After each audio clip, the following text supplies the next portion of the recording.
gbà lérò tàbí gbìyànjú àti tàbùkù ẹnikẹ́ni. Àwọn tó ń pín fọ́nrán fídíò náà kàn fẹ́ fi dá wàhálà sílẹ̀ ni. Olubadan tilẹ̀ Ìbàdàn ló ṣàlàyé ọ̀rọ̀ bẹ́ẹ̀. Àwọn aworosasa Majeobaje Ilu Ibadan Gbe Ikilo Kale fún Aláàfin lẹ́yìn tí Olubadan Gboju kọ ìbawọ Aláàfin. L'Ógbómọ̀ṣọ́, àwọn ọdẹ ìbílẹ̀ ìlú gúnlé ìfẹ̀hónúhàn látàrí bí wọ́n ṣe yọ wọ́n kúrò nínú ikọ̀ eleto-ààbò tí wọ́n gbé kalẹ̀ fún gbígbógun ti àwọn agbebọn. Dókítà kan nípínlẹ̀ Edo rí ìtúsílẹ-ominira gbà kúrò nígbèkùn àwọn ajínigbé lẹ́yìn tí wọ́n san owó ìtanràn 50 mílíọ̀nù náírà 50 million naira. Àwọn agbébọn ṣekupa àgbàlagbà obìnrin ẹni ọdún 75 jí àwọn ará abúlé ìlú Bọ́ọ̀gù àti ìpínlẹ̀ Niger gbé sálọ. Orílẹ̀-èdè Niger gba ìwé àṣẹ padà lọ́wọ́ àwọn awakọ̀ tó kọ̀ láti gbé epo lọ sí Mali nítorí ìkọlù àwọn àgbésùnmọ̀mí.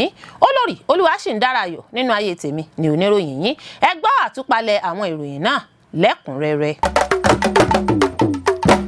Ẹ káàbọ̀ sí ìkànnì Drive TV. Fún ìgbà àkọ́kọ́, ẹ gbìyànjú láti like, share, subscribe kẹ́ ẹ lè máa gbádùn wa lóòrèkóòrè. N ò gbà lérò tàbí gbìyànjú àti tàbùkù ẹnikẹ́ni. Àwọn tó ń pín fọ́nrán fídíò náà kàn fẹ́ fi dá wàhálà sílẹ̀ ni. Olubadan tilẹ̀ Ìbàdàn ló ṣàlàyé ọ̀rọ̀ bẹ́ẹ̀. Olubadan tilẹ̀ Ìbàdàn Ọba Rashidi Adéwọ̀lú Ládọjà ti sọ̀rọ̀ lórí ìròyìn kan tó gba orí ayélujára lẹ́yìn tí òun àti Aláàfin ìlú Ọ̀yọ́ Ọba Hakeem Abímbọ́lá Ọ̀wádé pàdé níbi ètò kan tó wáyé nílẹ̀ Ìbàdàn. Ṣáájú ní onírúurú ọ̀rọ̀ tí ń lọ lórí ayélujára lẹ́yìn tí fọ́nrán fídíò kan ṣàfihàn bí Aláàfin ṣe nawọ́ sí Olúbàdàn níbi ayẹyẹ kan tí wọ́n ti pàdé àmọ́ tí Olúbàdàn kò wo ibẹ̀. Ní ọjọ́ Ajé Monday ní fọ́nrán fídíò náà ṣàfihàn ibi tí Ọba Adéwọ̀lú Ládọjà ti jókòó sí ẹ̀gbẹ́ Aláàfin tí kò sì gba ọwọ́ tí Aláàfin náà sí lẹ́yìn tó jókòó tán, èyí tó ti mú ọ̀pọ̀lọpọ̀ awuyewuye dání táwọn èèyàn sì ń sọ pé Olúbàdàn mọ̀ọ́mọ̀ ni. Àmọ́ ní báyìí Olúbàdàn tilẹ̀ Ìbàdàn Ọba Rashidi Adéwọ̀lú Ládọjà ti wá sọ̀rọ̀ lórí fọ́nrán fídíò náà tó sì sọ pé kì í ṣe pé òun mọ̀ọ́mọ̀ kọ̀ láti gba ọwọ́ t'Aláàfin náà sóhun. Ṣé bí bámọ̀tẹ́kùn bá pàdé ẹkùn ni kò sí gìrì ju kí wọn ó fìrù yọra wọn lọ. Nígbà tí ó ń sọ̀rọ̀ níbi ìfọ̀rọ̀wérọ̀ pẹ̀lú iléeṣẹ́ ìròyìn kan nílùú Ìbàdàn, Ọba Adéwọ̀lú Ládọjà ṣàlàyé pé níṣe ni àwọn èèyàn kò mọ ohun tó ṣẹlẹ̀ tí wọ́n sì ń fẹ́ lójú ju bó ṣe yẹ lọ. Ọba Ládọjà ní ètò ìjọba tí àwọn wà ló ṣokùnfà ìwà tí òun hù bẹ́ẹ̀, pé kì í ṣe pé òun ṣe àfojúdi sí ẹnikẹ́ni. Olúbàdàn ṣàlàyé pé ìlànà tí wọ́n gbé sílẹ̀ fún ìjókòó àti aago tí òun dé síbi ètò náà kópa nínú ìṣẹ̀lẹ̀ ọ̀hún nítorí wípé òun pẹ́ débi ètò àdúrà náà tí òun sì fẹ́ jókòó jẹ́ kí òun má bàa pín ìpàdé náà sí méjì. Olúbàdàn ní nígbà tí òun dé ibi ìpàdé àdúrà náà, àga ìjókòó òun ló wà láàrin Aláàfin ti ìlú Ọ̀yọ́ Ọba Hakeem Abímbọ́lá àti Ṣọ̀ún tilẹ̀ Ògbómọ̀ṣọ́ Ọba Ghandi Afọlábí Ọláoyè. Kábíyèsí ní nígbà tóun kí gómìnà tán torí pé gbogbo àwọn orí adé tó wà níbi ètò ọ̀hún ni wọ́n ti jókòó, tóun náà sì gbìyànjú láti jókòó jẹ́ níbi àga tí wọ́n pèsè fún òun nítorí ètò náà ti bẹ̀rẹ̀. Olúbàdàn lòun rò pé ìgbésẹ̀ òun lọ́jọ́ náà mú ẹnikẹ́ni bínú tàbí tàbùkù ẹnikẹ́ni. Ọba Ládọjà ní ohun tó jẹ òun lógún jù ni bí ìfọwọ́sowọ́pọ̀ yóò ṣe wà àti bí ìdàgbàsókè yóò ṣe wà láàrin àwọn ọ̀dọ́ àti bí ìgbélárugẹ lẹ́nu ẹ̀kọ́ yóò ṣe gbòòrò sí ní ìlú Ìbàdàn. Aworosasa Majeobaje Ilu Ibadan Gbe Ikilo Kale fún Aláàfin lẹ́yìn tí Olubadan Gboju kọ ìbawọ Aláàfin. Àwọn Majeobaje Ilu Ibadan ti kọ ìhà sí ìṣẹ̀lẹ̀ tó wáyé láàrin Aláàfin àti Olubadan nípa bí Aláàfin ṣe nawọ́ sí Olubadan láti bà á lọ́wọ́ tí Olubadan sì ṣe bẹ́ẹ̀ kọ ìbawọ rẹ̀ ṣe bí ẹni pé òun kò rí ọwọ́ ìbawọ́ tí Aláàfin náà sí. A ó rántí pé nínú fídíò kan tó gba orí ayélujára kan ní Ọba Rashidi Ládọjà ti ṣe bí ẹni pé òun kò rí ọwọ́ ìbawọ́ Aláàfin Ọba Hakeem Ọ̀wádé. Lẹ́yìn tí ìṣẹ̀lẹ̀ ọ̀hún ti dá awuyewuye àhesọ̀rọ̀ sílẹ̀ ní àwọn Majeobaje ìlú nílẹ̀ Ìbàdàn Gbe Ikilo Kale fún Aláàfin. Àwọn Majeobaje ìlú ilẹ̀ Ìbàdàn náà ló kó àwọn ọba orí adé ọrùn ìlẹ̀kẹ̀, àwọn mọ́gàjí baálẹ̀ àwọn gbajúmọ̀ ọmọ bíbí ilẹ̀ Ìbàdàn lóbìnrin àti lọ́kùnrin ló ṣe bẹ́ẹ̀ ránṣẹ́ ìkìlọ̀ fún Aláàfin Ọ̀yọ́ tako àìbọ̀wọ̀ fún orí ìtẹ́ ọba Olúbàdàn àti ipò ọba orí adé ọrùn ìlẹ̀kẹ̀ ilẹ̀ Ìbàdàn. A ó rántí pé ìṣẹ̀lẹ̀ kàyéfì ọ̀hún ló ṣe bẹ́ẹ̀ mi agbo àwọn orí adé ọrùn ìlẹ̀kẹ̀ títì látàrí bí Olúbàdàn tilẹ̀ Ìbàdàn ọba Abdulrasheed Adéwọ̀lú Ládọjà ṣe kọ ìbáwọ Aláàfin Ọ̀yọ́ ọba Akeem Ọ̀wádé níbi ètò ìpéjọpọ̀ kan tó wáyé nílẹ̀ Ìbàdàn. Gẹ́gẹ́ bí fọ́nrán fídíò àti ohun tí àwọn oṣojú mi kòró sọ ni wípé níṣe ni Aláàfin gbìyànjú láti nawọ́ sí Olúbàdàn láti bà á lọ́wọ́ ṣùgbọ́n tí Olúbàdàn kọ ìbáwọ́ náà kàkà kí Olúbàdàn gba ìbáwọ́ Aláàfin níṣe ni wọ́n ló ṣe nǹkan míì. Ṣáájú ni Olúbàdàn tilẹ̀ Ìbàdàn ọba Rasheed Adéwọ̀lú Ládọjà ti kí gómìnà Ṣèyí Mákindé àti àwọn èèyàn jàǹkànjàǹkàn míì kó tó máa bọ̀ wá sórí ìjókòó. Lásìkò tó ń gbìyànjú àti jókòó láàyè tí wọ́n yà sọ́tọ̀ fún àwọn lọ́balọ́ba ni Aláàfin nawọ́ láti kí Olúbàdàn dípò gbígba ìbáwọ́ Aláàfin. Ṣáájú kó tó jókòó ńṣe ni ó dàbí pé Olúbàdàn dé fìlà máwòbẹ̀ tàbí dàgúnlá sí èyí tó kó ìdójútì bá Aláàfin. Ìṣẹ̀lẹ̀ náà ti ṣokùnfà ìbínú àti awuyewuye àhesọ̀rọ̀ pẹ̀lú bí ọ̀pọ̀ ṣe ń koro ojú sí ìwà tí Aláàfin hù láti ṣáájú nawọ́ sí Olúbàdàn nígbà tí àwọn míì sì tún tako bí Olúbàdàn kò ṣe gba ìbáwọ́ Aláàfin èyí tó kó ìdójútì bá níta gbangba. Àwọn kan rí ọ̀rọ̀ náà gẹ́gẹ́ bí àmì ọ̀rọ̀ láàrin agbo orí adé ọrùn ìlẹ̀kẹ̀ nígbà tí àwọn míì sì pè fún ṣíṣe sùúrù àti sísọ àsọyépọ̀ láti yanjú ọ̀rọ̀ náà. L'Ógbómọ̀ṣọ́ àwọn ọdẹ ìbílẹ̀ ìlú gùnlé ìfẹ̀hónúhàn látàrí bí wọ́n ṣe yọ wọ́n kúrò nínú ikọ̀ elétò ààbò tí wọ́n gbé kalẹ̀ fún gbígbógun ti àwọn agbébọn. Àwọn ọlọ́dẹ ìbílẹ̀ lẹ́kùn ìlú Ògbómọ̀ṣọ́ nípínlẹ̀ Ọ̀yọ́ ti fẹ̀hónú wọn hàn lórí bí wọ́n ṣe yọ wọ́n kúrò nínú ikọ̀ elétò ààbò tuntun tí ìjọba ìpínlẹ̀ Ọ̀yọ́ gbé kalẹ̀. Ẹni tó ń sọ̀rọ̀ lórí ọ̀rọ̀ náà olùọdẹ níjọba ìbílẹ̀ gúúsù Ògbómọ̀ṣọ́ olóyè Adébáyọ̀ Amos Abíadé sọ wípé àwọn kòrò ojú sí bí wọ́n ṣe yọ ẹgbẹ́ ọlọ́dẹ ìbílẹ̀ kúrò nínú ikọ̀ elétò ààbò tuntun tí wọ́n gbé kalẹ̀. Gẹ́gẹ́ bí olóyè Abíadé ṣe wí ó ní àwọn ọlọ́dẹ ìbílẹ̀ tí í ṣe tiwantiwa àti tìbílẹ̀ yẹ nípa kíkanlu igbó gbígbọn àwọn igbó aginjù yẹbẹyẹbẹ. Ó ní àwọn dúró digbí láti tọpasẹ̀ àwọn agbébọn àtàwọn ọ̀daràn míì tó ti fi inú igbó aginjù ṣe ìgbèkùn wọn. Nínú ìfọ̀rọ̀wánilẹ́nuwò olùọdẹ lẹ́kùn gúúsù Ògbómọ̀ṣọ́ béèrè fún ìrànlọ́wọ́ ìjọba nípa gbígbógun ti àwọn agbébọn nílẹ̀ Yorùbá ṣàlàyé àwọn ìdí tí àwọn ọlọ́dẹ ìbílẹ̀ ṣe yẹ fún iṣẹ́ náà. Ó ní àwọn gbọ́ pé ikọ̀ elétò ààbò tuntun kan ti jẹ́ gbígbé kalẹ̀ lábẹ́ ìṣàkóso ìjọba ìpínlẹ̀ Ọ̀yọ́. Olúọdẹ sọ fáwọn akọ̀ròyìn Ògbómọ̀ṣọ́ Insight Online pé gómìnà Ṣèyí Mákindé darí ìjọba ìbílẹ̀ kọ̀ọ̀kan láti kó ikọ̀ 50 jọ láti ṣe ẹgbẹ́ ikọ̀ elétò ààbò náà níjọba ìbílẹ̀ kọ̀ọ̀kan. Ẹ̀wẹ̀ ní àwọn ìjọba ìbílẹ̀ 4 lẹ́kùn Ògbómọ̀ṣọ́ ní àríwá àti gúúsù Sùúrùlérè àti Ògoolúwa.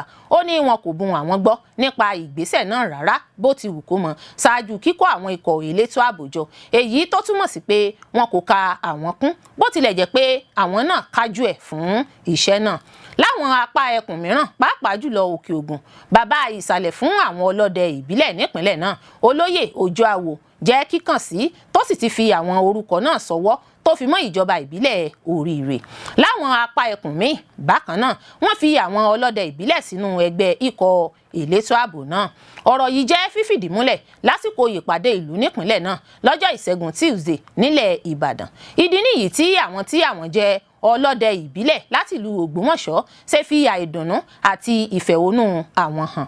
Olóyè náà kọminú pé inú aginjù igbó kì í ṣe ohun àjèjì sí àwọn ọlọ́dẹ ìbílẹ̀ torí pé àwọn mọ̀ báwọn ṣe lè tọpasẹ̀ àwọn àgbébọn náà. Àwọn máa ń dojú ìjà kọ àwọn nǹkan abàmì nínú igbó lójoojúmọ́. Ó ní mélòó lára àwọn àgbébọn ṣùgbọ́n tó kọminú pé níṣe ni wọ́n yọ àwọn tí àwọn jẹ́ ọlọ́dẹ ìbílẹ̀ kúrò nínú ikọ̀ elétò ààbò náà. Ó rawọ́ ẹ̀bẹ̀ sí gómìnà Mákindé àti ilé ìgbìmọ̀ aṣòfin ìpínlẹ̀ Ọ̀yọ́ láti dá sí ọ̀rọ̀ tó wà nílẹ̀ yìí kí wọ́n fi àwọn ọmọ ẹgbẹ́ ọlọ́dẹ ìbílẹ̀ náà sínú ikọ̀ elétò ààbò tuntun náà tí wọ́n ti fi ṣọwọ́ síjọba. Ó ní àwọn ti ṣetán láti ṣiṣẹ́ fún gómìnà Ṣèyí Mákindé tọkàntọkàn lójúnà láti dáàbò bo ìpínlẹ̀ lọ́wọ́ àwọn àgbébọn. Ẹlòmíràn tóun náà tún sọ̀rọ̀ olùọdẹ Ṣọ̀ún tilẹ̀ Ògbómọ̀ṣọ́ ẹni tí í ṣe olórí àwọn ọlọ́dẹ ìbílẹ̀ lẹ́kùn náà olóyè Ayọ̀bámi Akíntọ́lá sọ wípé kò ṣeé gbàgbọ́ pé àwọn ọlọ́dẹ ìbílẹ̀ tí wọ́n ń ṣiṣẹ́ nínú igbó ni wọn kò kà sí fún iṣẹ́ ààbò. Ó ní tí a bá fẹ́ dáàbò bo ilẹ̀ wa kúrò lọ́wọ́ ìkọlù àwọn agbésùnmọ̀mí, àwọn ọlọ́dẹ ìbílẹ̀ gbọ́dọ̀ wà nínú ikọ̀ elétò ààbò tuntun náà tí wọ́n gbé kalẹ̀. Ó ní ajagun inú igbó làwọn. Àwọn mọ orúkọ tí aginjù igbó ń jẹ. Àwọn mọ tìfun tẹ̀dọ̀ láti ìpìlẹ̀ láti ìbí. Ó ní yíyọ àwọn gẹ́gẹ́ bí ọlọ́dẹ ìbílẹ̀ kúrò nínú ikọ̀ tuntun náà dàbí yíyọ àwọn ológun kúrò láti má ṣe dáàbò bo ìdúróṣinṣin orílẹ̀-èdè. Ó ní ọ̀rọ̀ pàtàkì ni èyí jẹ́ tí a kò gbọdọ̀ fọwọ́ yẹpẹrẹ mú rárá bó ti wù kó mọ̀. Àwọn akọ̀ròyìn Ògbómọ̀ṣọ́ Insight bá alága ìjọba ìbílẹ̀ àríwá Ògbómọ̀ṣọ́ Honorable George Ogunlade sọ̀rọ̀ lórí fóònù ìbánisọ̀rọ̀, ṣùgbọ́n ó sọ pé kì í ṣe bí wọ́n ṣe gbé ọ̀rọ̀ náà kalẹ̀ nìyẹn. Ó ní lóòótọ́ ni gómìnà lásìkò ìpàdé ààbò ìpínlẹ̀ tí kò yọ àwọn orí adé ọrùn ìlẹ̀kẹ̀ sílẹ̀ lóṣù kejìlá ọdún tó kọjá darí àwọn láti fi orúkọ 50 sọwọ́ níjọba ìbílẹ̀ kọ̀ọ̀kan láti ṣe ẹgbẹ́ ikọ̀ elétò ààbò tuntun náà. Ó ní fún àwọn níjọba ìbílẹ̀ àríwá Ògbómọ̀ṣọ́, àwọn ní àwọn òṣìṣẹ́ ẹ̀ṣọ́ aláàbò tí wọn kì í ṣe ojúlówó òṣìṣẹ́ tí wọ́n sì ti ṣiṣẹ́ fún ọ̀pọ̀ ọdún nípa gbígba àwọn owó kékeré tí kò tó nǹkan gẹ́gẹ́ bí owó oṣù. Nítorí náà làwọn ṣe rántí wọn tí àwọn sì forúkọ wọn sínú àwọn tí yóò kún àwọn ẹgbẹ́ ikọ̀ elétò ààbò tuntun náà.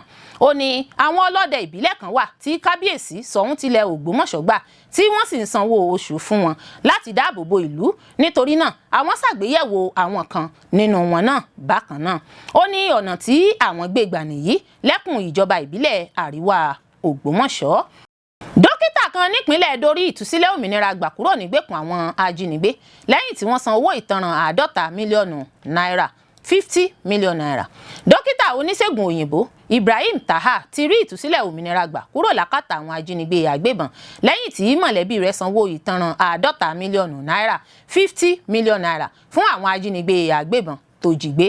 A ó rántí pé dókítà Taha pẹ̀lú àbúrò rẹ̀ lọ́kùnrin ní àwọn ajínigbé agbébọn jí gbé lọ́jọ́ kejì oṣù kìíní ọdún 2026 nílẹ̀gbé wọn lójú ọ̀nà City Pride ìpàgọ́ ìgbéra Auchi lásìkò tó ń ṣí géètì ilẹ̀kùn ilé wọn. Ó jẹ́ ohun ìbànújẹ́ nígbà tí òkú àbúrò dókítà náà padà jẹ́ sísàwárí lẹ́bàá odò Ọ́lì lójú ọ̀nà City Pride ìpàgọ́ ìgbéra lọ́jọ́ 5 oṣù kìíní ọdún yìí. Gẹ́gẹ́ bí ìròyìn tó tẹ̀ wá lọ́wọ́, àwọn ajínigbé agbébọn náà ló ṣe bẹ́ẹ̀ ṣekú pa àbúrò dókítà náà. Bàbá àwọn olùfarakásá náà nínú ìfọ̀rọ̀wérọ̀ pẹ̀lú àwọn akọ̀ròyìn lọ́jọ́bọ̀ Thursday sọ wípé owó ìtanràn ló jẹ́ sísan lẹ́ẹ̀mejì 20 mílíọ̀nù náírà 20 mílíọ̀nù náírà àti 30 mílíọ̀nù náírà 30 mílíọ̀nù náírà ṣáájú kí wọ́n tó yọ̀ǹda ọmọkùnrin òun lálẹ́ ọjọ́rú Wednesday ní déédéé aago 8 alẹ́. Ó ṣàlàyé pé àpapọ̀ ìgbìyànjú mọ̀lẹ́bí, àwọn ìfifúnni látọ̀dọ̀ àwọn lájọlájọ tí kìí ṣe ti ìjọba, àwọn ọ̀rẹ́ àti àwọn onínúure ló ṣe bẹ́ẹ̀ tẹ̀lé owó ìtanrànjọ fún ìtúsílẹ̀ ọmọkùnrin òun. Ó jẹ́ kó di mímọ̀ pé ọta ìbọn bá ẹsẹ̀ Taha lásìkò ìkọlù àwọn ajínigbé náà, ó sì ti ń gba ìtọ́jú lọ́gbà ilé ìwòsàn. Ó ní ọ̀kan nínú àwọn ajínigbé náà fara gbọta ìbọn lẹ́yìn tí àwọn ikọ̀ fìjìláńtẹ́ àti àwọn ọlọ́dẹ ìbílẹ̀ tọpasẹ̀ wọn ṣáájú ìtúsílẹ̀ dókítà náà. Ó sọ wípé ọmọkùnrin òun jẹ́ títúsílẹ̀ lẹ́yìn tí àwọn san 50 mílíọ̀nù náírà 50 mílíọ̀nù náírà. Ó ní inú òun dùn pé ọmọ òun ti rí ìtúsílẹ̀ gbà. Ó ní ṣùgbọ́n òun tó pàdánù ọmọkùnrin òun míì tí í ṣe àbúrò dókítà. Alukoro iléeṣẹ́ ọlọ́pàá ìpínlẹ̀ Edo Ino Iko Edem fìdí ìtúsílẹ̀ olùfarakásá náà múlẹ̀ lọ́jọ́bọ̀ Thursday lórí fóònù ìbánisọ̀rọ̀. Àwọn agbébọn ṣekú pa àgbàlagbà obìnrin ẹni ọdún 85 jí àwọn ará abúlé ìlú Bọ́ọ̀gù àti ìpínlẹ̀ Niger gbé sálọ. Àwọn agbébọn tún ti ṣèkọlù sílùú kan níjọba ìbílẹ̀ Bọ́ọ̀gù nípínlẹ̀ Niger ṣekú pa àgbàlagbà obìnrin Amina Adamu ẹni ọdún 85 85 years tí wọ́n sì jí ọ̀pọ̀ àwọn ará abúlé gbé sálọ lákòókò ìréde ìkọlù láti kó àwọn oúnjẹ olùgbé ìlú náà. Ìṣẹ̀lẹ̀ náà ló wáyé lálẹ́ ọjọ́ Ìṣẹ́gun Tuesday lábúlé Kabe lẹ́yìn wákàtí tí gómìnà Mohammed Umaru Bago kéde àwọn ìgbésẹ̀ ètò tí ìṣèjọba rẹ̀ fẹ́ gùn lé ní ìfọwọ́sowọ́pọ̀ pẹ̀lú ìjọba àpapọ̀ lójúnà láti gbógun ti àwọn agbésùnmọ̀mí, lójúnà láti lé àwọn agbésùnmọ̀mí jáde kúrò nínú igbó ọba Kanji àti àwọn ibùba míì lẹ́kùn agbègbè náà. Gẹ́gẹ́ bí àwọn oṣojú mi kòró kan ṣe wí àwọn aṣèkọlù náà ló ṣe bẹ́ẹ̀ ṣèkọlù sí ìlú Kàbè ní déédéé aago 10 alẹ́ tí wọ́n sì ń kúrò láti ilé kan bọ́ sí ilé míì tí wọ́n sì ń kó oúnjẹ tí wọ́n sì ń fojú sun àwọn ará abúlé. Obìnrin àgbàlagbà kan jẹ́ yíyìnbọn mọ́ lásìkò tó ń gbìyànjú láti sá lọ. Àwọn oṣojú mi kòró náà sọ wípé ó ṣeéṣe kó jẹ́ wípé àwọn aṣèkọlù náà nílò oúnjẹ láti pèsè fún àwọn olùfarakásá tó wà nígbèkùn wọn nínú aginjù. Ó ní nígbà tí wọ́n parí ìréde náà ni wọ́n yìnbọn mọ́ obìnrin àgbàlagbà náà tí wọ́n sì jí àwọn èèyàn míì gbé sá lọ. Abúlé Kàbè ni wọ́n ló wà lágbègbè kan ní ìwọ̀n kìlómítà díẹ̀ sí Kasuandaji níbi tí àwọn agbébọn ti dáná sun ọjà tí wọ́n sì ṣekú pa àwọn 30 olùgbé ìlú níbi ọ̀sẹ̀ méjì sẹ́yìn. Lẹ́yìn ìkọlù náà ni gómìnà Bago pàṣẹ ìgbélẹ̀kùn ọjà náà ti pa gẹ́gẹ́ bí ìlànà ìdáàbòbò. Gẹ́gẹ́ bí ìròyìn tó tẹ̀ wá lọ́wọ́, gbogbo ìgbìyànjú àwọn akọ̀ròyìn láti gbọ́ látọ̀dọ̀ iléeṣẹ́ ọlọ́pàá fún ìfìdí ìṣẹ̀lẹ̀ náà múlẹ̀ ló já sí pàbó títí di àkókò tí à ń kó ìròyìn yìí jọ. Orílẹ̀-èdè Niger gba ìwé àṣẹ padà lọ́wọ́ àwọn awakọ̀ tó kọ̀ láti gbé epo lọ sí Mali nítorí ìkọlù àwọn àgbésùnmọ̀mí. Fún bí wọn kò ṣe fẹ́ gbé epo lọ sí orílẹ̀-èdè Mali nítorí ìkọlù àwọn àgbésùnmọ̀mí, orílẹ̀-èdè Niger ti gba ìwé àṣẹ tí àwọn awakọ̀ kan fi ń ṣiṣẹ́ padà lọ́wọ́ wọn lórílẹ̀-èdè náà. Tí ẹ ò bá gbàgbé, oṣù kẹsàn-án ní àwọn ẹgbẹ́ alákatakítí kan tí wọ́n yapa láti ara Al-Qaeda gbégidínà gbígbé epo wọ Mali tí wọ́n sì ń dá àwọn ọkọ̀ epo lọ́nà ní àwọn ọ̀nà ńlá tó jẹ́ márosẹ̀ ti orílẹ̀-èdè náà. Epo tí wọ́n ń gbé wọlé láti ilẹ̀ òkèèrè yìí náà ni Mali gbé ẹ̀mí lé nígbà tó sì di oṣù keje ni wọ́n tọwọ́ bọ̀wé àdéhùn kan pẹ̀lú Niger pé Niger yóò máa fún wọn lépo tó tó 85 million litres. Àdéhùn náà yóò ju oṣù 6 lọ bí wọ́n ṣe jọ sọ. Wọn yóò sì máa gbé e lọ sí apá aṣálẹ̀ àríwá níbi tí àwọn ẹgbẹ́ agbésùnmọ̀mí oríṣiríṣi ti ń ṣọṣẹ́. Látilẹ̀ ní orílẹ̀-èdè Niger ní tiẹ̀ ti jẹ́ ìlú tó ń pèsè epo. Wọ́n sì jẹ́ ọ̀rẹ́ alájọṣepọ̀ orílẹ̀-èdè Mali. Wọ́n jọ ń kojú ìkọlù àwọn àgbésùnmọ̀mí ni. Ṣùgbọ́n ojú àwọn ikọ̀ tó ń gbé epo náà lọ láti Niger máa ń rí kísà lójú ọ̀nà. Ìrìn àjò náà sì tó 1,104 1,400 kìlómítà tí í ṣe 870 miles. Kódà pẹ̀lú bí àwọn ológun ṣe ń tẹ̀lé wọn lọ tó, wọ́n sì máa ń kó àwọn alákatakítí náà lójú ọ̀nà. Ṣé ọmọ ọlọ́mọ là ń rán níṣẹ́ dé tòrutòru? Ní báyìí, àwọn awakọ̀ epo ọ̀hún ti wá yarí kanlẹ̀ lóṣù kọkànlá tó kọjá pé àwọn ò lè máa forí lakú máa fẹ̀mí àwọn wéwu. Lọ́wọ́ báyìí, táǹkà epo 82 ni Niger gbé lọ sí Mali. Èyí ni orílẹ̀-èdè náà ń lò láti oṣù kọkànlá nígbà tí àwọn alákatakítí náà sì tún ṣèkọlù sí ikọ̀ tó ń bọ̀ láti Senegal àti Africa Coast. Mali ń retí pé wọn yóò tún gbé epo sí wá láti Niger lóṣù tó tẹ̀lé, ṣùgbọ́n kò rí bẹ́ẹ̀. Àwọn awakọ̀ epo kọ̀ láti lọ. Ìdí sì nìyẹn tí ẹ̀ka ètò ìrìnnà Niger fi gba ìwé àṣẹ iléeṣẹ́ ọlọ́kọ̀ 14 àti ti awakọ̀ 19 fún pé wọ́n kọ̀ láti gbé epo lọ sí Mali. Bí wọ́n ṣe kọ̀ yìí tako àṣẹ tó yẹ kí wọ́n tẹ̀lé gẹ́gẹ́ bí wọ́n ṣe wí. Mínísítà fétò ìgbòkègbodò ọkọ̀ ní Niger, Abdulrahmani Amadu, ló sọ bẹ́ẹ̀ nínú àtẹ̀jáde kan tó fi síta lọ́jọ́ 6 oṣù kínní ọdún yìí. Àtẹ̀jáde náà fi kún pé àwọn tí ọ̀rọ̀ ọ̀hún kàn gbọ́dọ̀ tún kó gbogbo ìwé ọkọ̀ wọn wá sí iléeṣẹ́ tó ń rí sí ìgbòkègbodò ọkọ̀. Bẹ́ẹ̀ ni wọ́n sì tún fi òfin de ọ̀kan nínú wọn fún ọdún kan. Gẹ́gẹ́ bí àṣegbọ́, ẹgbẹ́ Jamaat Nusrat al-Islam wal Muslimin JNIM ni wọ́n ló wà nídìí ìdènà epo gbígbé wọlé náà. Ẹgbẹ́ JNIM ni wọ́n fẹ́ sọ ìgbésùnmọ̀mí di ogun ọrọ̀ ajé.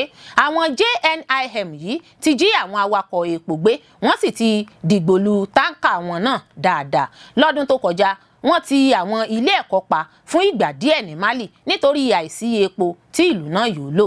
Kódà ilẹ̀ Amẹ́ríkà kìlọ̀ fáwọn èèyàn rẹ̀ lóṣù kọkànlá ọdún tó kọjá láti má ṣe lọ sí Mali. Bẹ́ẹ̀ ni France náà sọ fún àwọn èèyàn rẹ̀ tó wà ní Mali láti fi ìlú náà sílẹ̀. Ṣé lọ́wọ́ báyìí ìjọba ológun ló ń darí Mali? Gen Assimi Goïta ni adarí ibẹ̀ lẹ́yìn tí ó fipá gba ìjọba lọ́dún 2020.